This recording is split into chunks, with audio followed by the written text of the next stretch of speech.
Assalamualaikum warahmatullahi wabarakatuh. Waalaikumsalam warahmatullahi wabarakatuh. Salam bahagia, salam sejahtera untuk kita semuanya. Terima kasih pada pagi hari ini menjelang siang kita bisa berkumpul di ruang kelas 5 dalam keadaan sehat dan bahagia. Yang pertama, yang terhormat Ibu Kepala Sekolah SDN 1 Temorejo, yang kami hormati Bapak Ibu Guru SDN 1 Temorejo kelas 1 sampai dengan kelas 6. Begitu juga dengan Bapak Eko selaku guru mata pelajaran olahraga. Terima kasih dapat hadir dalam acara diseminasi budaya positif di SDN 1 Temorejo dalam rangka diseminasi untuk CGP Angkatan 10 Kabupaten Benda. Salam bahagia bagi kita semuanya. Pada pagi hari ini saya di sini nama Rizky Jayanti, guru kelas 5 di SDN 1 Temorejo, CGP Angkatan 10 Kabupaten Benda. Pada kesempatan kali ini saya akan memaparkan aksi nyata penibasan pemahaman penerapan modul 1.4 yaitu tentang budaya positif. Dalam kesempatan kali ini, komitmen belajar yang akan kita lakukan yang pertama yaitu sebagai pendengar yang baik. Kemudian yang kedua, kita hadir seutuhnya Bapak Ibu. Dalam artian hadir seutuhnya, kita bersama-sama berkumpul di sini dalam rangka kegiatan yang positif. Kemudian menghargai waktu. Kemudian lagi ada membuat satu catatan atau beberapa catatan dari beberapa hal yang nanti akan saya paparkan. Kemudian mengangkat tangan. Mengangkat tangan artinya apabila Bapak Ibu guru ingin memberikan pertanyaan kepada saya tentang paparan apa saja yang sudah saya sampaikan dan hal-hal apa saja yang nantinya Bapak Ibu ingin ketahui dari paparan tersebut. Nah, ini adalah beberapa komitmen belajar yang akan kita laksanakan pada kesempatan kali ini. Setuju ya Bapak Ibu? Setuju. Jadi nanti apabila ada sesuatu yang berisik, mohon kondisikan dengan baik. Apabila saya bicara, jangan mendengarkan. Itu adalah satu komitmen yang baik. Nah, tenangkan hati dan pikiran, arahkan semua perhatian untuk fokus belajar. Hadirkan rasa ingin tahu, syukur dan kebijaksanaan. Ini adalah model menghargai orang lain yang berada di depan. Jika Bapak Ibu menghargai kami, maka kami juga akan menghargai Bapak Ibu. Itu adalah wujud rasa syukur, wujud kebijaksanaan, mengarahkan perhatian fokus belajar pada kesempatan kali ini.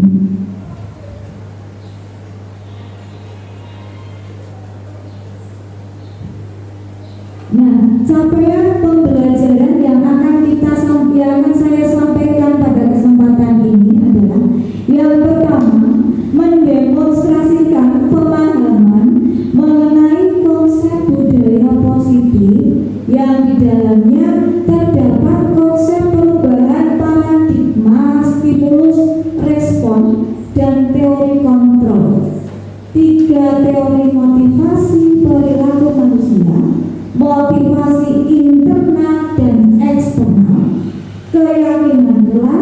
hukuman dan penghargaan. 5 kebutuhan dasar manusia, 5 posisi kontrol dan segitiga restitusi. Yang kedua, capaian pembelajaran yang kedua yaitu adalah menerapkan strategi disiplin positif yang memerdekakan murid untuk menciptakan ekosistem sekolah aman dan berpihak pada murid. Kemudian capaian pembelajaran yang ketiga adalah teman sejawat mampu membuat keyakinan kelas di kelasnya. Jadi nanti dari pemaparan yang nanti akan saya sampaikan, tujuannya adalah agar Bapak Ibu guru dapat membuat satu keyakinan kelas di kelasnya masing-masing. Itu ya Bapak Ibu. Kemudian yang keempat adalah menciptakan pembelajaran yang meningkatkan motivasi murid. Jadi dari pemaparan yang nanti akan saya sampaikan, tujuannya adalah agar motivasi murid untuk belajar akan lebih meningkat dari sebelumnya. Sebelum kita melangkah ke topik-topik yang akan nanti saya sampaikan, ada baiknya agar pembelajaran kita tidak fokus hanya itu saja, tapi kita merefresh sejenak. Merefresh itu menyegarkan aktivitas kita dari pagi sampai nanti 1 jam yang akan datang. Kita merefreshnya dengan memberikan ice breaking. Nah, ice breaking ini monggo Bapak Ibu diikuti ice breaking yang akan saya tampilkan.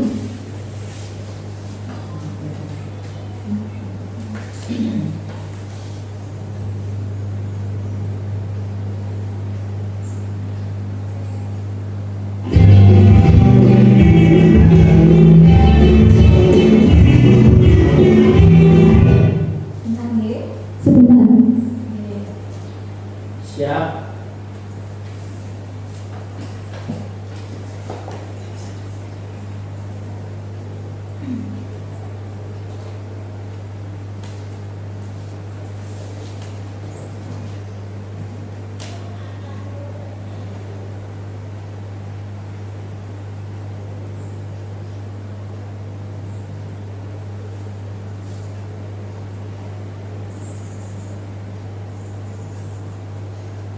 Monggo Bapak Ibu, kita ice breaking sebentar biar tidak penat sebelum kita memasuki pemaparan tentang budaya positif. Kita ikuti saja yang ada di layar LCD di depan.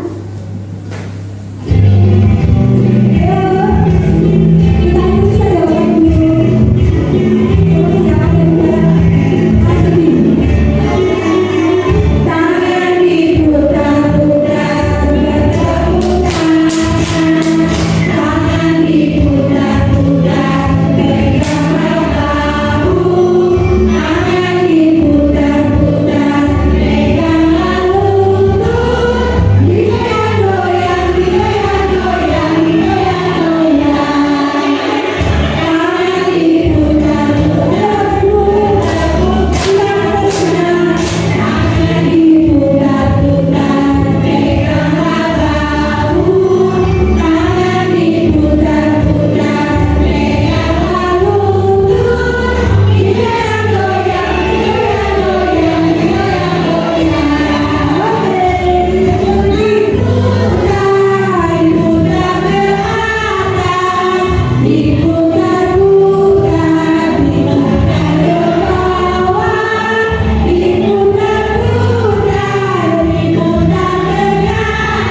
biar tidak mengantuk.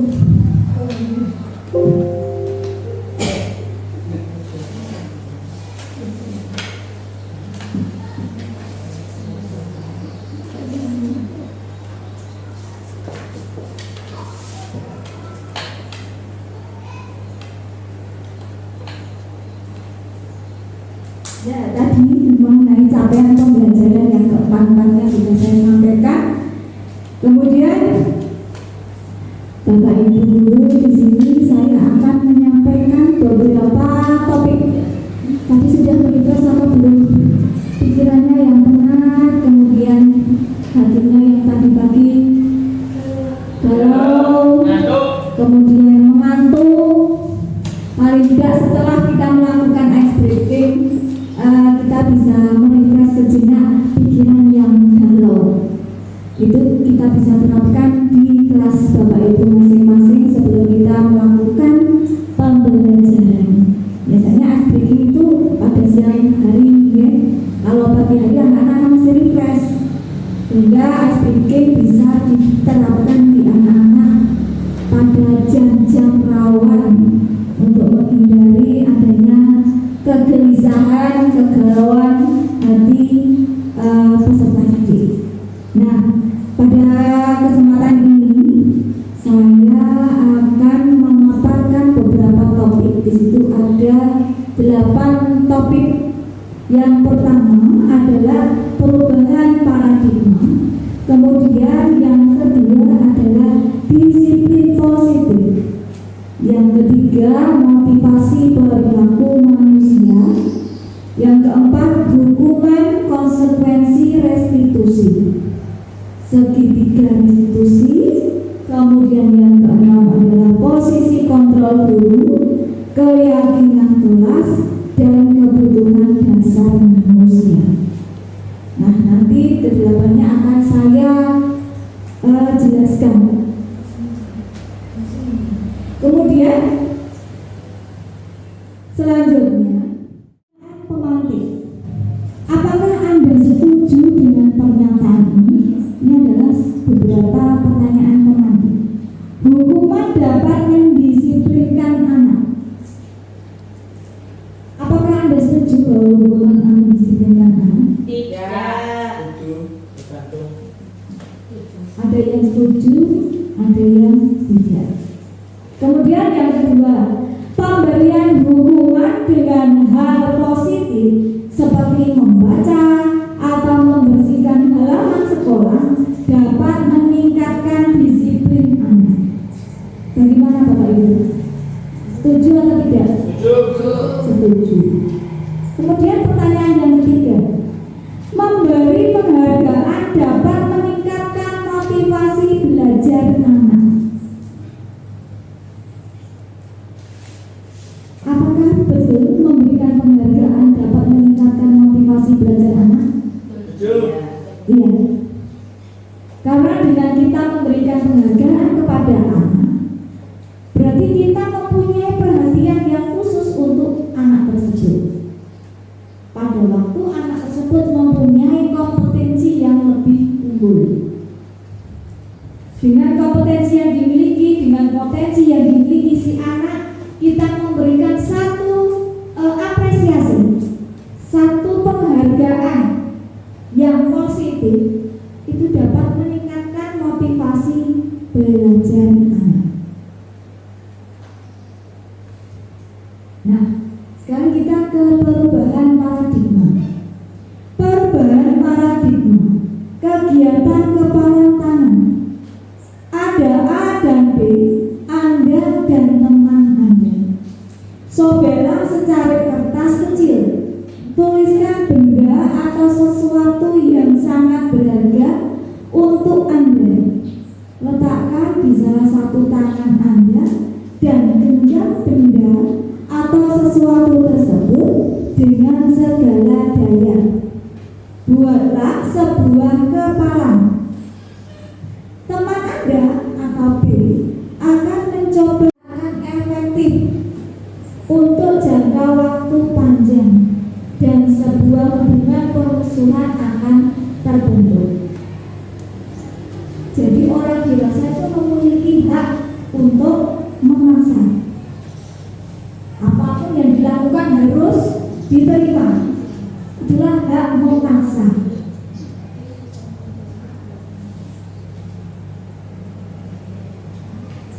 Kemudian selanjutnya, bagaimana seseorang bisa berubah dari paradigma stimulus respon kepada pendekatan teori kontrol. Stimulus rangsangan, respon tanggapan. Stephen R.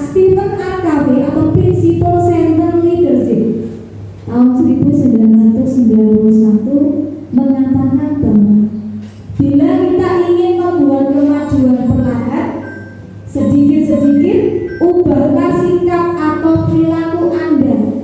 Namun bila kita ingin memperbaiki cara-cara utama kita, maka kita perlu mengubah kerangka acuan kita.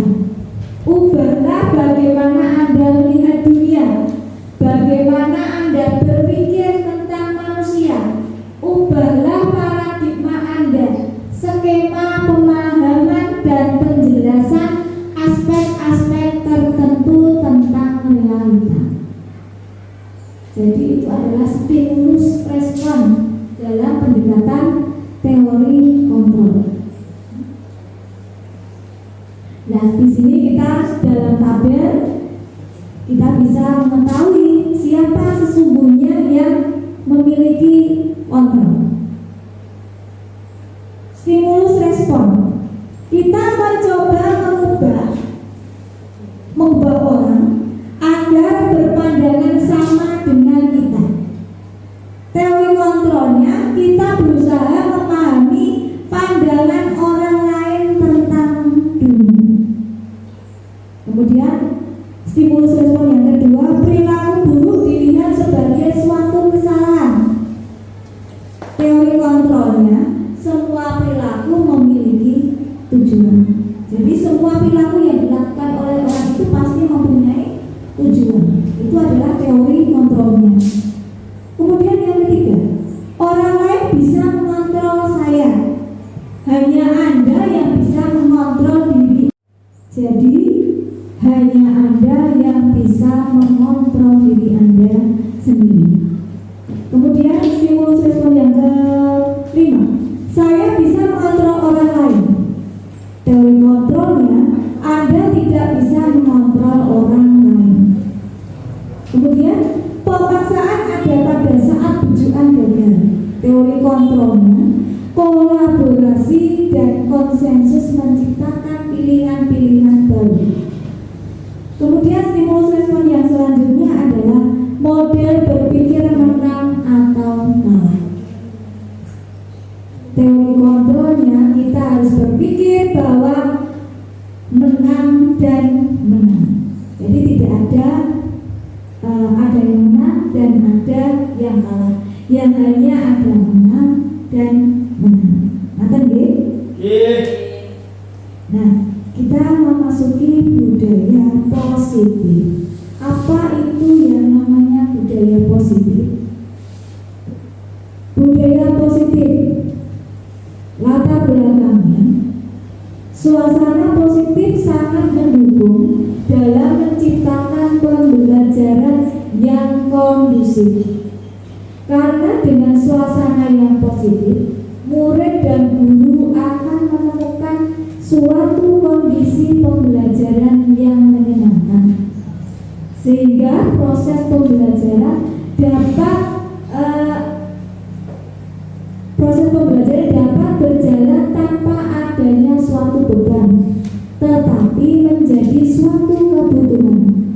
Suasana positif juga akan membantu menggerakkan moral yang positif bagi murid, sehingga karakter murid tidak hanya terbentuk dari akademik atau intelektualnya saja, tetapi juga dari lingkungan yang ada.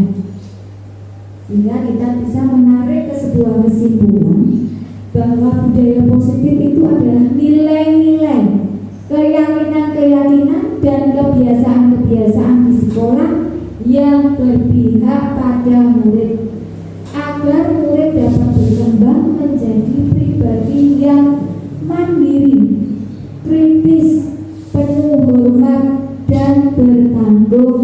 jawab. Itu adalah budaya positif. Nilai, satu keyakinan, budaya yang berkembang, mandiri, kritis.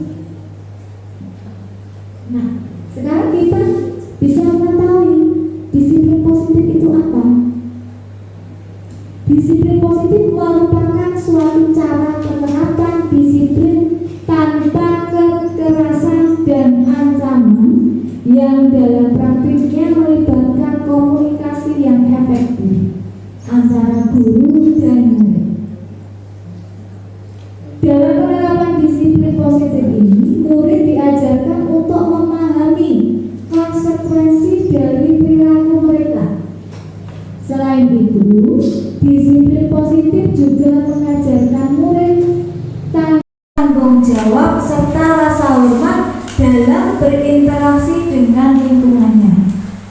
Jadi, disiplin positif merupakan salah satu cara penerapan disiplin yang bertujuan untuk menumbuhkan kesadaran serta memberdayakan murid untuk melakukan sesuatu tanpa sogokan, ancaman maupun hukuman.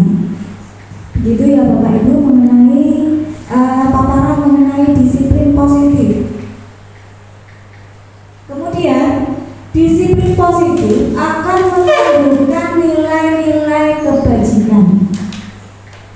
Nilai-nilai kebajikan adalah sifat-sifat positif manusia yang merupakan tujuan mulia yang ingin dicapai setiap individu.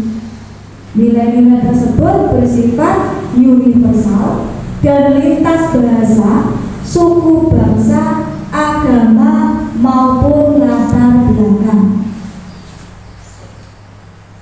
Nilai-nilai kebajikan ini dimiliki oleh setiap manusia. Nilai-nilai luhur. Kemudian, setiap perilaku atau perbuatan memiliki suatu tujuan. Dengan mengaitkan nilai-nilai kebajikan yang diyakini seseorang, maka motivasi intrinsiknya akan terbangun, sehingga menggerakkan motivasi dari dalam untuk dapat mencapai tujuan mulia yang diinginkan. Jadi intinya bahwa nilai-nilai kebajikan atau disiplin positif itu dapat menumbuhkan nilai-nilai kebajikan, nilai-nilai yang luhur. Nah, nilai-nilai kebajikan tersebut terdapat pada profil pelajar Pancasila. Nah, di dalam profil pelajar Pancasila yang sudah kita kenal di dalam kurikulum Merdeka, di antaranya yang pertama adalah beriman, bertakwa kepada Tuhan Yang Maha Esa, mandiri, bergotong royong, berkebinekaan global, bernalar kritis dan kreatif. Itu adalah profil pelajar Pancasila. Siapa yang bisa menyanyikan profil pelajar Pancasila? Bapak Ibu guru-guru dan biasanya setiap hari menyampaikan profil pelajar Pancasila kepada peserta didiknya. Pelajar Pancasila itu ya Bapak Ibu, beriman dan bertakwa kepada Tuhan Yang Maha Esa. Ya berarti biasanya bisa menyanyikan profil pelajar Pancasila di kelasnya. Itu hanya contoh biar anak-anak hafal mengenai profil pelajar Pancasila. Nilai-nilai kebajikan yang pertama di profil pelajar Pancasila di antaranya itu beriman. Anak-anak harus beriman. Kita harus mengingatkan anak-anak beriman, bertakwa. Yang nomor satu adalah itu, beriman dan bertakwa kepada Tuhan Yang Maha Esa. Nah, nilai-nilai kebajikan yang ada di dalam profil pelajar Pancasila,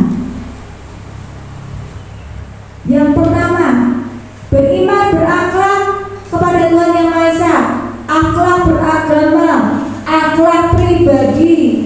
akhlak kepada manusia, akhlak kepada alam, dan akhlak bernegara. Itu arti dari beriman bertakwa kepada Tuhan Yang Maha Esa. Kemudian nilai kebajikan yang kedua adalah mandiri. Mandiri itu mengajarkan kita akan kesadaran akan diri dan situasi, regulasi diri. Jadi mandiri itu berasal dari dirinya sendiri, sehingga kita akan terbentuklah suatu regulasi diri atau kebijakan pada diri sendiri. Yang kedua, yang ketiga adalah bergotong royong. Bergotong royong ini dalam artian bahwa kita bisa berkolaborasi, mempunyai rasa kepedulian, mempunyai rasa berbagi, bisa diterapkan di sekolah maupun di masyarakat.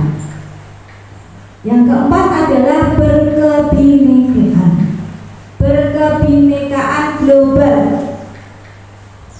Artinya mengenal dan menghargai budaya, komunikasi dan interaksi antar budaya, refleksi dan tanggung jawab. Kemudian yang kelima adalah berkeadilan sosial. Jadi profil pelajar Pancasila ini mengajarkan kita untuk selalu mengenal budaya. Kita harus mengingat budaya, nilai-nilai luhur yang diajarkan di setiap daerah. Karena Indonesia merupakan negara kepulauan di mana setiap pulaunya mempunyai suku, ras, agama yang berbeda-beda, sehingga nilai-nilai luhurnya pun berbeda-beda. Seperti contoh yang ada di Kabupaten Blora, kita mempunyai suku yang bernama suku Samin, di mana suku Samin mengajarkan bahwa kesederhanaan adalah kunci dari hidup kita. Mengajarkan sederhana sekali. Kemudian ada lagi Barokah, itu adalah merupakan budaya yang ada di Kabupaten Blora. Sedekah bumi itu adalah gotong royong, merupakan budaya yang harus kita lestarikan,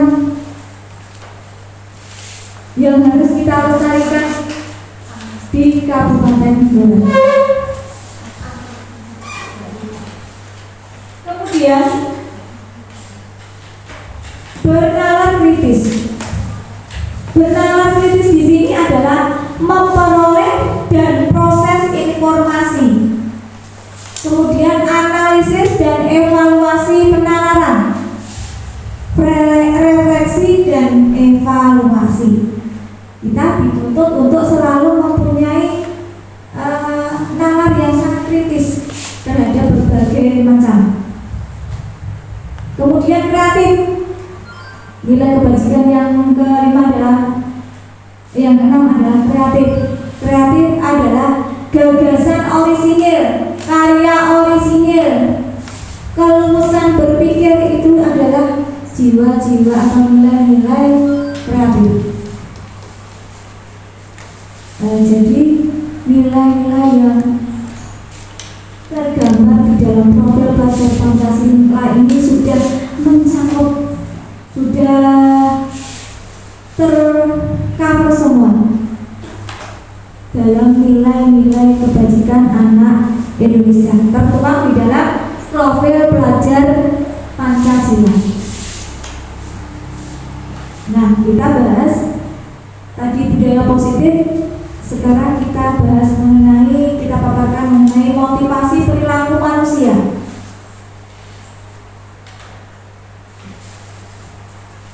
Untuk menghindari ketidaknyamanan atau hubungan. Jadi motivasi perilaku manusia itu ada, yang pertama adalah untuk menghindari ketidaknyamanan atau hukuman. Ini adalah tingkat rendah dari motivasi perilaku manusia. Biasanya orang akan bertindak untuk menghindari masalah yang akan timbul. Orang dengan motivasi ini akan bertanya, apa yang akan terjadi apabila saya tidak melakukannya? Kemudian yang kedua adalah untuk mendapatkan imbalan atau penghargaan dari orang lain. Pada tingkat motivasi ini, orang akan berperilaku untuk mendapatkan imbalan atau penghargaan dari orang lain. Ini adalah kodrat Bapak Ibu, kodrat manusiawi ya. Bahwa setiap orang itu pasti mempunyai harapan untuk mendapatkan imbalan atau penghargaan dari orang lain. Nah, orang dengan motivasi ini akan bertanya, apa yang akan saya dapatkan apabila saya melakukannya? Itu pasti manusiawi ya. Kemudian motivasi yang ketiga adalah untuk menjadi orang yang mereka inginkan dan menghargai diri sendiri dengan nilai-nilai yang mereka percaya. Mereka melakukan sesuatu karena nilai-nilai yang mereka yakini dan hargai, dan mereka melakukannya karena mereka ingin menjadi orang yang melakukan nilai-nilai yang mereka yakini tersebut. Ini adalah motivasi yang akan membuat seseorang memiliki disiplin positif, Bapak Ibu. Karena motivasi berperilakunya bersifat internal, bukan eksternal. Jadi motivasi itu timbul dari diri kita sendiri. Ya, orang dengan motivasi ini akan bertanya, akan menjadi orang yang seperti apa apabila saya melakukannya? Itu adalah pertanyaan yang timbul apabila orang tersebut mempunyai motivasi seperti yang nomor 3 ini, menghargai diri sendiri. Nah, tujuan dari disiplin positif di sini adalah menanamkan motivasi yang ketiga pada murid-murid kita, yaitu untuk menjadi orang yang mereka inginkan dan menghargai diri sendiri dengan nilai-nilai yang mereka percaya. Itu adalah motivasi, Bapak Ibu. Nah, selanjutnya hukuman, konsekuensi, dan restitusi. Hukuman, konsekuensi, dan restitusi. Apa itu hukuman, konsekuensi, dan restitusi? Di sini ada pertanyaan reflektif, Bapak Ibu. Iva kurang menguasai pelajaran matematika, sehingga pada saat pelajaran tersebut berlangsung, dia lebih banyak berdiam atau menggambar di buku pelajarannya. Pada saat guru matematikanya, Pak Seno, menanyakan pertanyaan, Iva menjadi gugup dan tak sengaja menjatuhkan tasnya dari kursi, serta tiba-tiba menjadi gagap pada saat berupaya menjawab. Seluruh kelas pun tertawa melihat perilaku Iva yang bicara tegap-tegap dan terkejut tersebut. Pak Seno pada saat itu membiarkan teman-teman Iva menertawakan Iva yang tergagap dan malu luar biasa, dan malahan minta Iva untuk maju ke depan dan berdiri di depan kelas sambil menunjuk hidungnya karena tidak bisa menjawab pertanyaan Pak Seno. Kelas makin gaduh dan anak-anak pun tertawa melihat Iva di depan kelas memegang ujung hidungnya. Nah, pertanyaan pemantiknya adalah, pertanyaan reflektifnya adalah, apakah Anda setuju dengan tindakan Pak Seno terhadap Iva? Tidak setuju sama sekali. Itu membuat anak Menjawab. Terima kasih Besti atas kesempatan untuk memberikan refleksi jawaban. Untuk pertanyaan nomor 1, menurut saya pribadi itu kurang setuju karena dengan apa yang dilakukan Pak Seno ini jelas-jelas menjatuhkan mental anak. Harusnya istilahnya itu jangan dipermalukan mentalnya. Terima kasih. Itu dari saya. Mungkin ada tambahan dari Besti.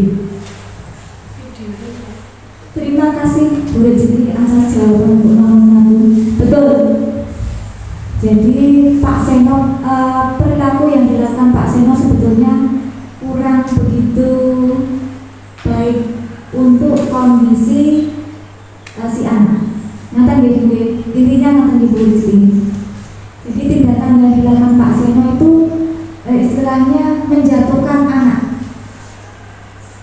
membuat sisi negatif anak di depan teman-temannya.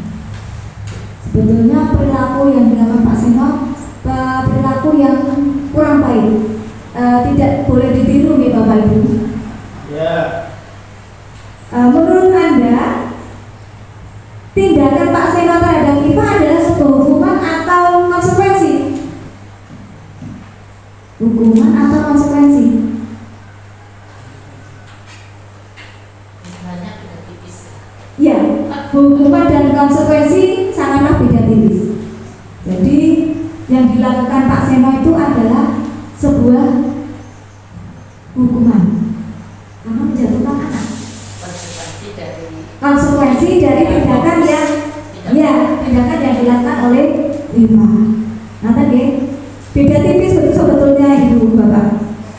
Nah, di sini kita perjelas lagi. Jadi apa itu hukuman dan apa itu konsekuensi? Beda tipis.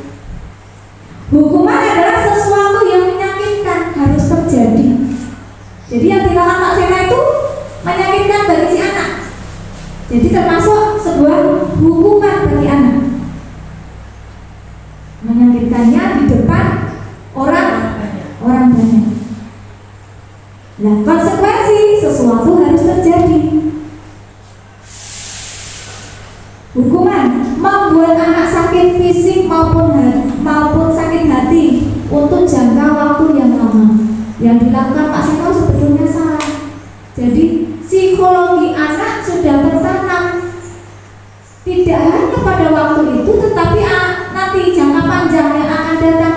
Dia nanti menginjak dia kelas SMA, dia akan selalu ingat, saya pernah dihukum Bapak Seno pada waktu di SD. Saya hidung saya dipenyet, hidung saya dipenyet gini ya tadi ya. Di depan teman-teman itu membuat psikis anak terlalu down untuk jangka waktu yang lama. Itu hukuman. Nah, konsekuensi tadi kan sesuatu harus terjadi, membuat anak merasa tidak nyaman dalam jangka waktu pendek. Itu perbedaan yang sangat tipis Bapak Ibu. Nah, anak membenci kedisiplinan, konsekuensinya anak menghargai disiplin. Nah, hukuman sifatnya paksaan, kalau konsekuensi sifatnya stimulus dan tanggapan. Kemudian mendorong anak menyakiti diri sendiri. Jadi hukuman yang dilakukan Pak Seno tadi itu membuat anak menyakiti dirinya sendiri. Tidak malah mendorong anak untuk menyesuaikan diri. Begitu ya Bapak Ibu. Perbedaan dari hukuman dan konsekuensi. Nah, konsep diri yang buruk itu juga merupakan suatu hukuman. Konsep diri yang baik merupakan satu konsekuensi. Anak belajar untuk menyembunyikan kesalahan, anak belajar untuk mematuhi peraturan. Itu merupakan satu konsekuensi. Marah, rasa bersalah, dipermalukan, merasa tidak dihargai, itu merupakan suatu hukuman. Berbeda dengan konsekuensi. Kalau konsekuensi, kehilangan hak, dibuat tidak nyaman, diasingkan untuk sementara, sifatnya untuk sementara. Berbeda dengan hukuman yang sifatnya jangka panjang. Begitu Bapak Ibu mengenai hukuman dan konsekuensi, perbedaannya memang sangat tipis. Kita nanti kadang membedakannya pun sangat sulit. Dihukum oleh penghargaan. Nah, dihukum oleh penghargaan ini adalah pengaruh jangka pendek dan jangka panjang. Penghargaan efektif jika kita menginginkan seorang melakukan sesuatu yang kita inginkan dalam jangka waktu pendek, dan orang tersebut akan bergantung pada penghargaan yang diberikan. Itu adalah pengaruh jangka pendek dan jangka panjang. Kemudian penghargaan tidak efektif. Jika tidak mendapatkan penghargaan, maka akan kecewa dan berkecil hati, serta kemungkinan lain saya tidak akan berusaha sekeras sebelumnya. Itu adalah penghargaan yang tidak efektif. Kemudian penghargaan merusak hubungan. Ketika seseorang diberi penghargaan atau dipuji di depan orang banyak, maka yang lain akan merasa iri dan sebagian dari mereka tidak menyukai orang yang diberikan penghargaan tersebut. Jadi kadang penghargaan, satu diberi penghargaan, satu tidak, maka akan timbul satu sifat iri. Kok aku tidak diberi penghargaan ya? Akan timbul rasa iri dan dengki. Itu penghargaan yang bisa sifatnya merusak hubungan. Kemudian penghargaan menghukum. Penghargaan menghukum mereka yang tidak mendapatkan penghargaan. Misalnya dalam sistem ranking, mereka yang mendapat ranking kedua akan merasa paling dihukum. Kok begitu? Ada yang bisa menjelaskan? Kok mengapa yang ranking 2 merupakan merasa yang paling dihukum? Karena ranking 1 dan ranking 2 itu pasti bersaing. Kalau tidak 1 ya tidak 2. Biasanya anak tersebut itu mempunyai egoisme yang sangat tinggi. Nah sekarang perankingan, apakah perlu perankingan? Apakah perlu Bapak Ibu perankingan? Perlu untuk diri kita sendiri, kita sebagai Bapak Ibu guru yang ada di kelas. Apakah ranking perlu diumumkan? Apakah perlu? Tidak perlu, ada yang perlu. Nah itu perbedaan yang perlu dan tidak perlu. Perlu sebagai motivasi untuk anak. Tidak perlu karena merupakan satu penghargaan yang sifatnya menghukum. Menghukum ranking yang terakhir, dia akan terasa paling hina di kelas. Wow, saya paling bodoh sendiri di kelas. Jadi ada kesenjangan antara ranking 1 dan ranking yang terakhir. Jadi ranking yang terakhir inilah yang merasa terbebani di kelas. Anak akan merasa bagaimana? Anak akan merasa, oh berarti aku paling bodoh, saya yang paling tidak bisa. Itu artinya penghargaan sifatnya menghukum. Sehingga rankingan hendaknya Bapak Ibu untuk diketahui wali kelasnya saja, tidak usah diberitahukan di depan kelas. Betul memang itu sebuah motivasi, tetapi kita menghargai anak yang tidak mempunyai atau belum mempunyai kompetensi yang baik. Kadang anak yang potensinya baik di bidang akademik, ada anak yang potensinya yang baik di bidang skill, keterampilan, sehingga sebaiknya rankingan diusahakan untuk tidak diumumkan di depan kelas agar menghargai anak-anak yang kurang mempunyai kompetensi yang baik. Nah, tadi Bapak Ibu, itu penghargaan yang sifatnya menghukum atau bisa merusak hubungan. Tadi untuk ranking 1 dan ranking 2 itu kan nanti terjadi pernikahan. Ranking 1 dan ranking 2 pasti akan tertimbul. Kok aku ranking 1, kok aku ranking 2. Jadilah pertengkaran. Itu jadi penghargaannya sifatnya merusak hubungan. Ya, kalau tadi penghargaan, sekarang restitusi Bapak Ibu. Restitusi itu sebuah pendekatan untuk menciptakan disiplin positif. Apa itu restitusi? Restitusi adalah proses menciptakan kondisi bagi murid untuk memperbaiki kesalahan mereka, sehingga mereka bisa kembali pada kelompok mereka dengan karakter yang lebih kuat. Jadi restitusi intinya adalah memperbaiki kesalahan mereka.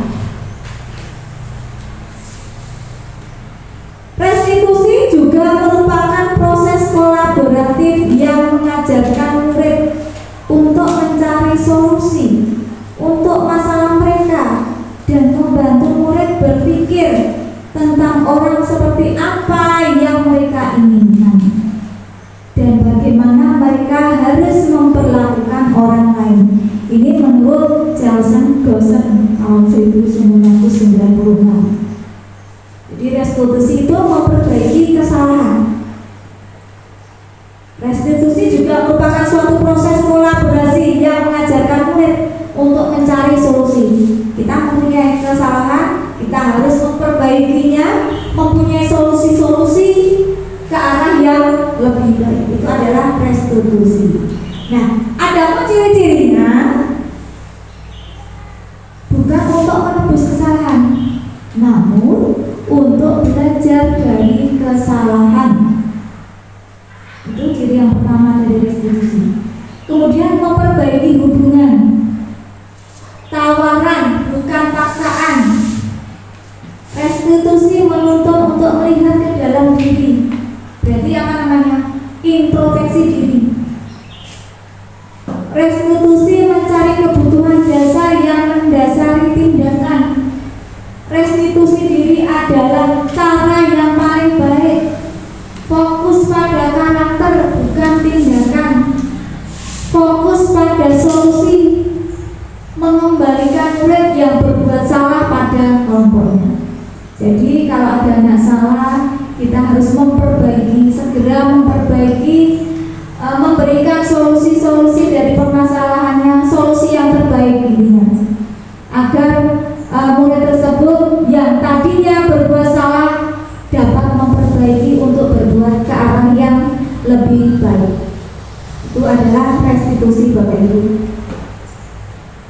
Ketika anak melakukan sesuatu hal yang cenderung negatif, hal tersebut karena ada kebutuhan dasar yang belum terpenuhi. Nah, kebutuhan dasar itu apa Bapak Ibu? Kebutuhan dasar itu adalah keinginan. Nah, ini adalah kebutuhan dasar manusia. Kebutuhan dasar manusia yang pertama adalah survival atau bertahan. Kebutuhan untuk bertahan hidup. Kemudian kebutuhan dasar manusia cinta dan kasih sayang. Jadi manusia itu butuh untuk dicintai, butuh untuk dikasihi. Kemudian yang ketiga, kebutuhan dasar manusia yang ketiga adalah freedom, kebebasan. Manusia tidak ingin dikekang, inginnya bebas, bebas melakukan apa saja yang mereka inginkan. Jadi kebutuhan dasar itu suatu keinginan yang ada di dalam diri kita. Kemudian kebutuhan dasar kesenangan atau fun. Yang kelima adalah power atau kekuasaan. Jadi semua 5 kebutuhan dasar itu ada di dalam diri Bapak Ibu. Semuanya pasti ada. Butuh dicintai, butuh kebebasan, butuh kesenangan, kekuasaan. Jadi kebutuhan dasar itu muncul di dalam diri Bapak Ibu itu sendiri. Nah, kita ke keyakinan kelas. Nah,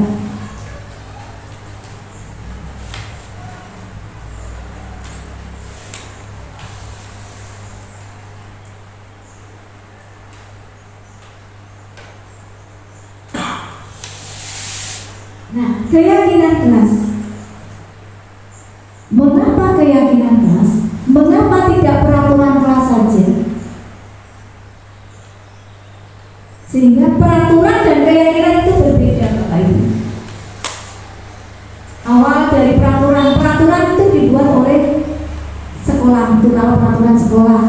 Kemudian peraturan kelas itu dibuat oleh Bapak Ibu wali murid, Bapak Ibu guru yang ada di kelas, itu peraturan kelas.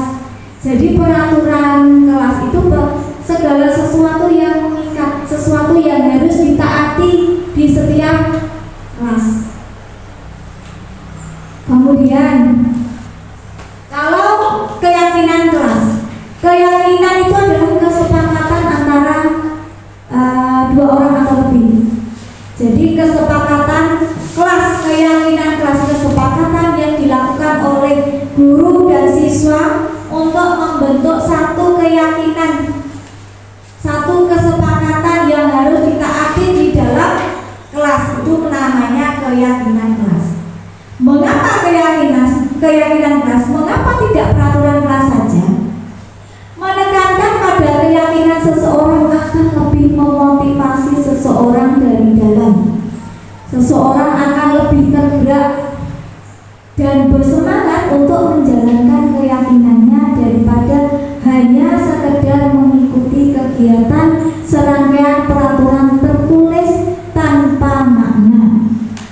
Murid-murid pun demikian, mereka perlu mendengarkan dan memahami arti sesungguhnya tentang peraturan kelas yang diberikan, apa nilai-nilai kebajikan di balik peraturan tersebut, apa tujuan utamanya, dan menjadi tidak tertarik atau takut sehingga hanya sekedar mengikuti serangkaian peraturan-peraturan yang mengatur mereka tanpa memahami tujuan mulianya. Itu adalah mengapa keyakinan kelas, bukan peraturan kelas.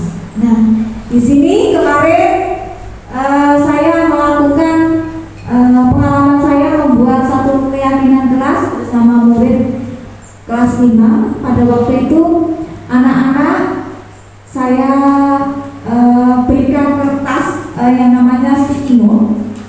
Kertas warna warni Bapak Ibu kecil-kecil itu namanya sticky note. Di situ anak-anak menuliskan tentang peraturan-peraturan yang harus ditaati.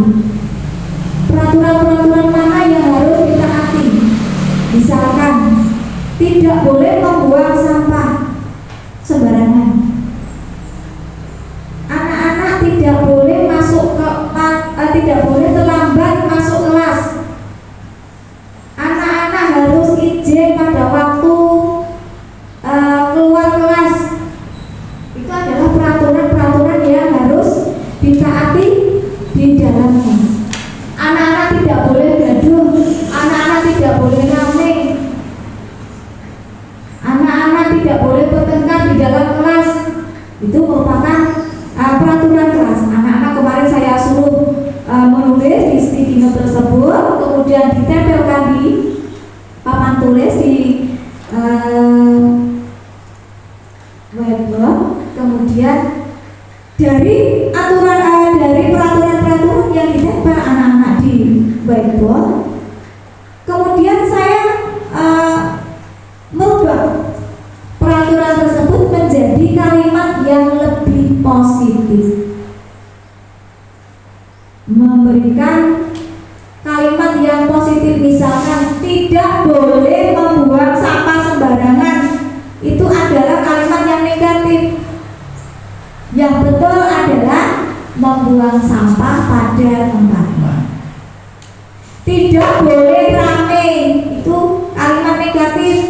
Sehingga saya rubah menjadi anak-anak bagaimana? Harus tenang di dalam kelas, mengikuti pembelajaran dengan baik. Itu adalah kalimat positif. Jadi kalimat tidak itu jangan digunakan di dalam peraturan kelas.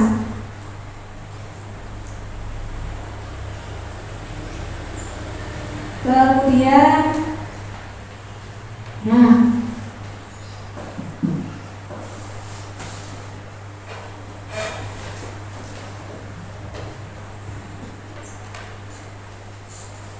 dari beberapa aturan-aturan yang tadi yang sudah ditempel di whiteboard, kemudian saya simpulkan membentuk sebuah keyakinan kelas 5 dengan menggunakan kata-kata yang mengandung nilai-nilai kebajikan. Ada peduli sesama, bekerja sama, bertanggung jawab, disiplin, tolong menolong, menjaga kebersihan, menghormati guru, menyayangi teman, dan mandiri. Nah, tujuan saya melakukan pemaparan mengenai budaya positif ini agar Bapak Ibu di kelas yang lain dapat membuat satu keyakinan kelasnya di masing-masing. Siap Bapak Ibu? Siap. Terima kasih. Jadi di sini saya mengharapkan Bapak Ibu membuat satu keyakinan di kelasnya masing-masing, menerapkan nilai-nilai kebajikan yang baik di dalam kelasnya masing-masing, sehingga anak-anak dapat menaati, menerapkan keyakinan tersebut di dalam dirinya sendiri.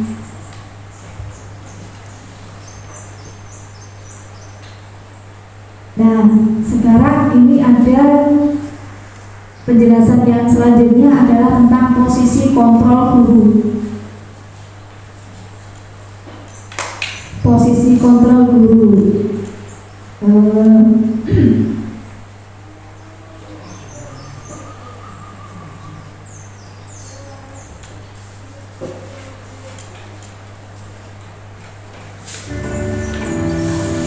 Bentar, Bu.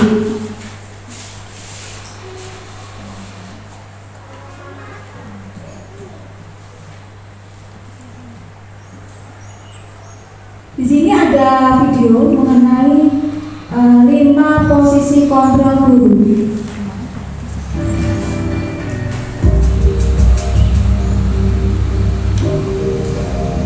Jadi nanti Bapak Ibu akan tahu posisi kontrol guru itu ada 5. Naren, sini kamu. Selamat pagi, Bu. Selalu terlambat. Kamu deh pasti terlambat. Maaf, Bu. Saya Apa? Apa coba? Alasan kamu apa lagi?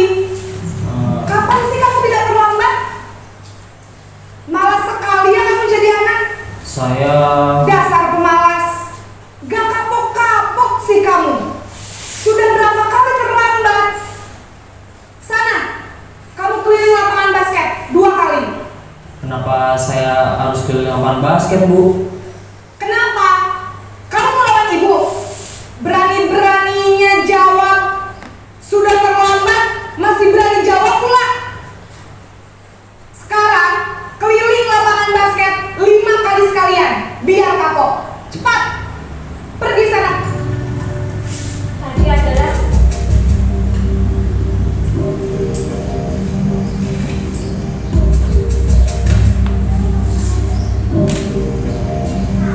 Naren.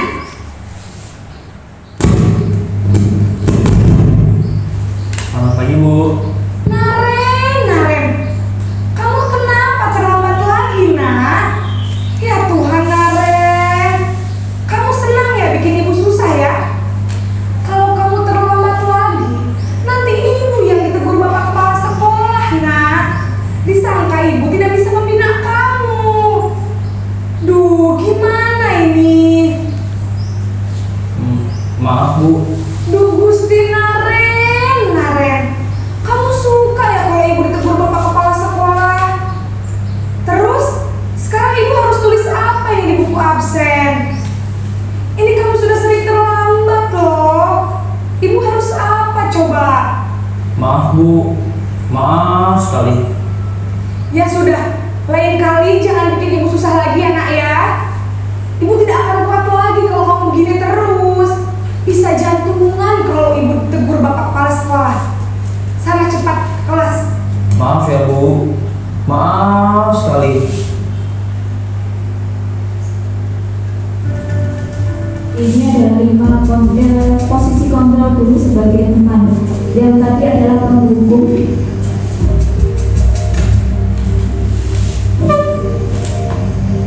Naren.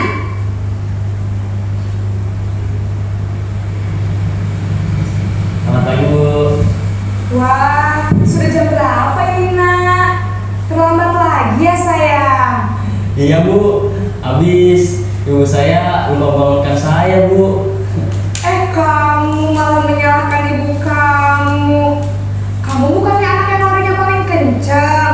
Kok terlambat sih?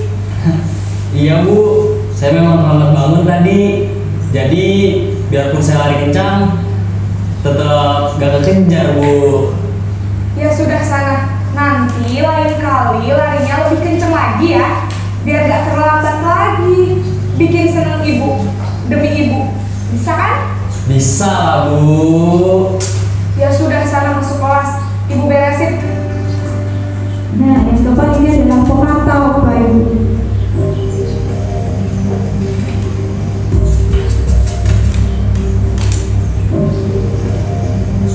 Nah, Iya Bu. Selamat pagi Bu. Naren, apa peraturan sekolah kita tentang jam berapa kita harus masuk sekolah, Nak? Kita harus di sekolah jam 7 Bu. Iya betul, sekarang sudah jam 7.20. Naren sudah tahu konsekuensinya jika terlambat hadir. Paham Bu. Saya harus tinggal kelas pas jam istirahat selama 20 menit. Iya benar, konsekuensinya demikian. Jadi nanti jam 9.30 pas istirahat, kamu harus tinggal di kelas, kerjakan tugas tambahan untuk ketertinggalan kamu, ya. Baik Bu. Sekarang posisi manajer, kontrol sebagai manajer.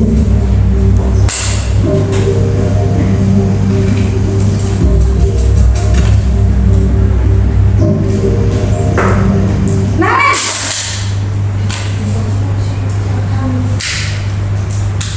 Selamat pagi Bu. Selamat pagi Naren. Maaf Bu, saya terlambat. Iya, sekolah masuknya jam 7, sekarang sudah jam 7.20. Jadi sekarang bagaimana ini Naren? Maaf Bu, saya lupa setel alarm saya semalam. Baiklah, menurut kamu, keyakinan sekolah yang mana yang perlu kamu tingkatkan? Menghargai diri sendiri dan orang lain mungkin ya Bu. Setuju. Jadi, apakah Naren meyakini prinsip saling menghormati tersebut? Iya Bu, saya meyakininya. Apakah Naren bersedia memperbaiki masalah keterlambatan ini?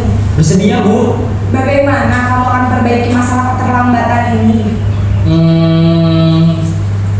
Saya akan coba untuk tidak lupa menyetel alarm saya Bu. Baik, kalau Naren lupa menyetel alarm di rumah, ada orang yang kira-kira bisa bantu mengingatkan tidak? Ada Bu, kakak saya, Kak Emma. Ada lagi selain Kak Emma? Selain Kak Emma, ada ibu saya. Baik, jadi yang mengingatkan Naren adalah Kak Emma dan ibu kamu ya. Kira-kira akan mulai setel alarm kapan nih Naren? Setelah pulang sekolah, akan segera saya lakukan. Baik, jadi Naren akan setel alarm untuk bangun besok pagi dan akan diingatkan oleh kakak dan ibunda Naren ya. Ada lagi yang mungkin perlu dilakukan Naren agar tidak terlambat bangun lagi? Tidak ada Bu. Baik Naren, terima kasih untuk kerjasama kamu.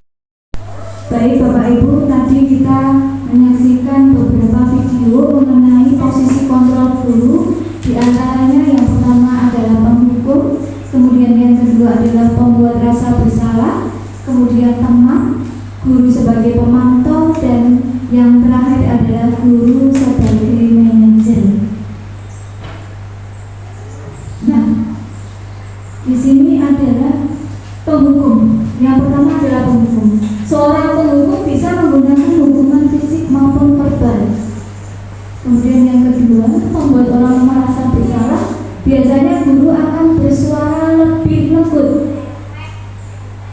Kemudian yang ketiga, teman. Guru pada posisi ini tidak akan menyakiti murid, namun akan tetap berupaya mengontrol murid melalui persuasi. Persuasi berarti mengajak murid untuk mengontrol dirinya. Jadi guru posisinya sebagai teman. Kemudian yang keempat, guru sebagai pemantau. Berarti guru itu mengawasi murid, memonitor apa yang dilakukan murid. Dan yang kelima adalah sebagai manajer. Respon yang menunjukkan tanggung jawab guru dalam posisi terakhir. Manajer adalah posisi mentor, di mana guru berbuat sesuatu, mempersilahkan murid mempertanggungjawabkan perilakunya, mendukung murid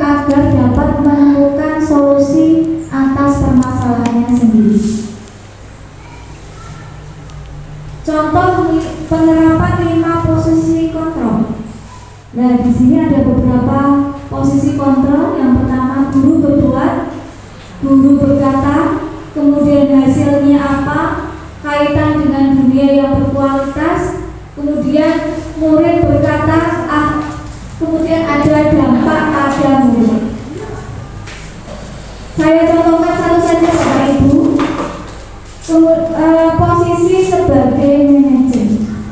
Sekarang saya tanya, 5 posisi kontrol yang dilakukan oleh guru yang tidak boleh dilakukan yang mana? 1 dan 2. Penghukum diusahakan dihindari, bukan dihilangkan ya, dihindari. Penghukum dan pembuat orang merasa bersalah. Penghukum dan pembuat orang merasa bersalah seharusnya dihindari.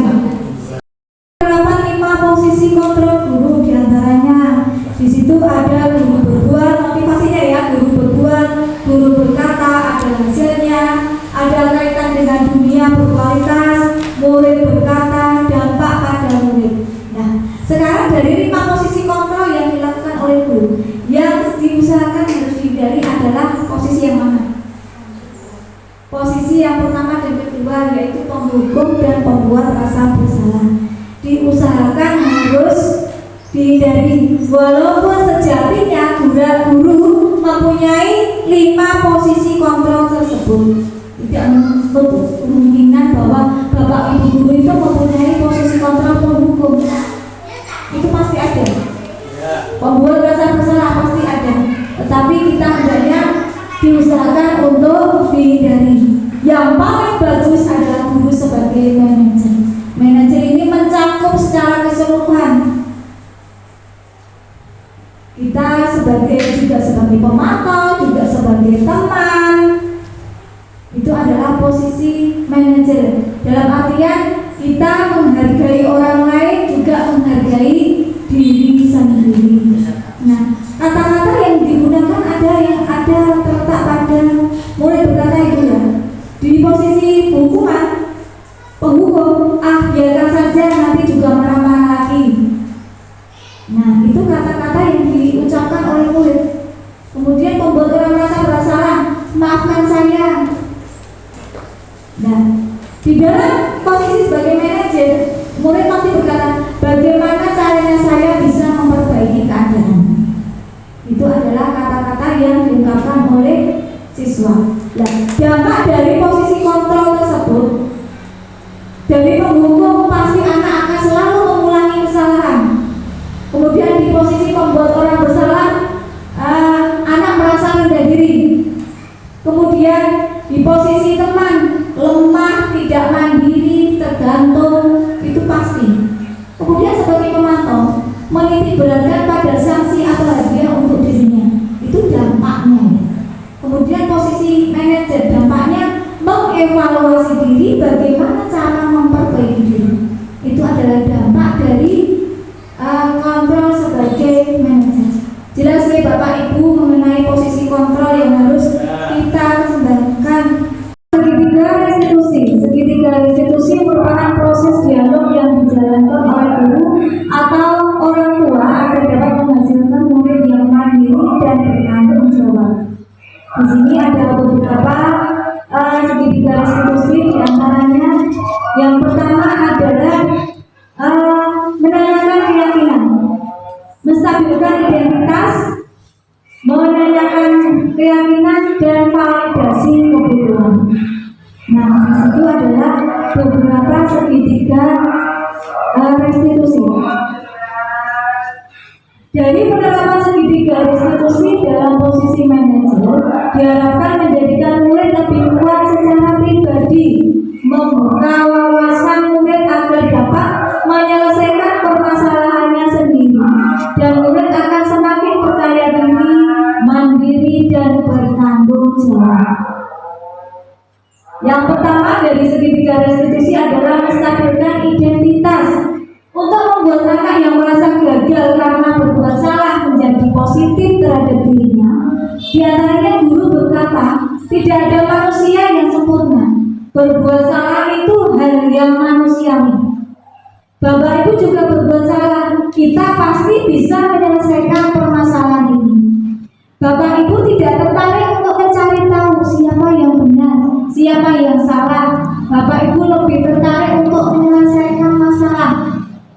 Kalau kamu menyalahkan dirimu sendiri terus-menerus, apakah kamu bersikap baik pada dirimu sendiri? Nah, itu adalah beberapa pertanyaan pernyataan yang diajukan oleh guru terhadap muridnya dalam menstabilitaskan identitas di dalam segitiga restitusi. Nah, kemudian yang kedua, setelah kita menstabilkan anak, kemudian kita melakukan validasi tindakan yang dilakukan oleh anak. Validasinya bagaimana? Validasi yang salah atau bagaimana? Validasi di sini adalah membantu siswa mengenal basic atau kebutuhan yang ingin dipenuhinya ketika melakukan kesalahan. Pada dasarnya, setiap tindakan manusia tujuannya adalah memenuhi basic need. Apakah itu power, freedom, love, belonging, fun, atau survival. Itu kebutuhan manusia. Nah, di dalam validasi ini, guru bisa mengatakan, kamu bisa saja melakukan hal yang lebih buruk, tapi kamu tidak melakukannya. Itu adalah pertanyaan yang diajukan oleh guru kepada siswa di dalam melakukan validasi tindakan. Apa yang penting bagi kamu? Kemudian, kamu boleh tetap berusaha menjaga sikap itu, tapi tambahkan sikap yang lain yang baru. Maukah kamu belajar cara lain untuk mendapat yang kamu butuhkan tanpa harus memukul? Apakah kamu bisa melakukan dengan lebih baik besok lagi? Itu adalah pertanyaan-pertanyaan yang diajukan oleh Bapak Ibu guru ketika melakukan validasi tindakan yang salah terhadap siswa di dalam melaksanakan proses restitusi. Nah, proses selanjutnya adalah di dalam restitusi adalah menanyakan keyakinan. Anak melihat kesalahannya dihubungkan dengan norma sosial dan nilai-nilai yang mendasari manusia berinteraksi dengan orang lain. Nah, pertanyaan yang diajukan oleh guru diantaranya, apa nilai yang kita percaya di kelas atau di sekolah kita? Kemudian nilai-nilai universal apa yang telah kita sepakati? Kelas yang ideal itu seperti apa sih? Kamu ingin jadi anak seperti apa? Apa yang kamu rasakan ketika kamu melakukan itu? Kamu menjadi orang yang seperti apa? Itu adalah pertanyaan-pertanyaan ketika guru melakukan segitiga restitusi menanyakan keyakinan. Demikian yang bisa saya sampaikan dari beberapa topik, 8 topik yang sudah saya sampaikan. Mudah-mudahan Bapak Ibu guru mengerti, memahami, dan dapat menerapkan budaya positif yang sudah saya paparkan di dalam kelasnya masing-masing. Kalau di kelas saya mungkin saya akan melaksanakan keyakinan kelas di kelas 5, dan mungkin Bapak Ibu guru bisa melaksanakannya di kelasnya masing-masing dari kelas 1 sampai kelas 6. Demikian yang bisa saya sampaikan. Saya mengucapkan terima kasih atas kerjasama yang telah Bapak Ibu berikan kepada saya dalam melakukan pengimbasan tentang materi budaya positif di SDN 1 Temurejo. Tidak lupa saya mengucapkan terima kasih kepada Bu Rezeki sebagai kepala sekolah di SDN 1 Temurejo yang telah memberikan kesempatan kepada saya melaksanakan kegiatan ini dengan baik, walaupun kadang saya dalam memaparkan ada hal-hal yang kurang berkenan di Bapak Ibu sekalian. Terima kasih.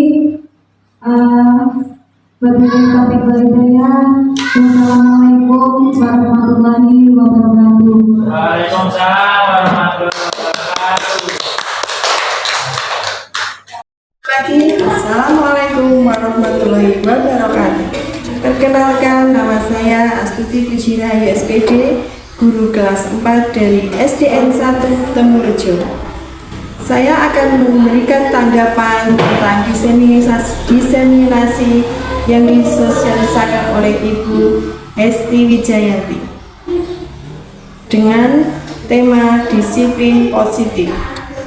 dalam pemaparannya sudah sangat bagus karena di dalam paparan tersebut ada kesepakatan kelas yang membentuk kelas dan yang mendukung kepentingan budaya disiplin positif. Kedua, membuat kesepakatan kelas. Ketiga, membantu siswa dalam mengeksplorasi dan kemampuannya dalam berkomunikasi.